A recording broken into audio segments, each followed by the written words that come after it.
तुमच्याही आयुष्यात असे मित्रमैत्रिणी असतील तर त्यांना दूर ठेवा. एक म्हणजे जे खूप निगेटिव्ह असतात.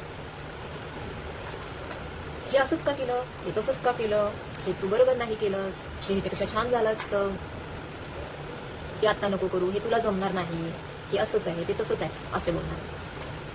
आणि दोन, ज्या मित्रमैत्रिणींना आपल्यामध्ये इंटरेस्ट नाही असो, म्हणजे की एखादी गोष्ट आपण अचिव्हमेंट केली किंवा एखाद्या गोष्टीचा आपल्याला आनंद झालाय, एखाद्या गोष्टीचा पुरस्कार मिळालाय आपल्याला, त्याच्यानंतर तो आपण आनंद शेअर करतोय त्या व्यक्तीला, ती व्यक्ती फक्त हां हो हां अच्छा ओके ओके ओके म्हणजे खोटं खोटं तुम्हाला दाखवते की तिला आनंद झालाय.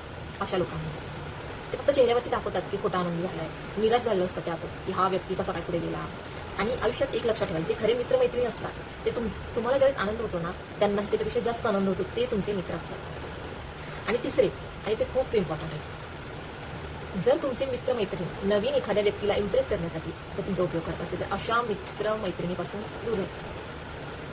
म्हणजे कसं, ज्यावेळेस तुम्ही दोघे असता त्यावेळेस ते खूप गुलगुलगुलू म्हणजे खूप छान एकदम मस्त बोलतात की राहतात. मग असं वाटतं की यार हां, की आपल्याला पण छान मित्र आहे, मैत्रिणी आहे. पण ज्यावेळेस तिसरा व्यक्ती येतो आणि ते तुम्हाला इग्नोर करतात किंवा तुमची थट्टा करून त्या नवीन व्यक्तीला इम्प्रेस करतात, समजून जायचं तो तुमचा मित्र नाही किंवा मैत्रीण नाही.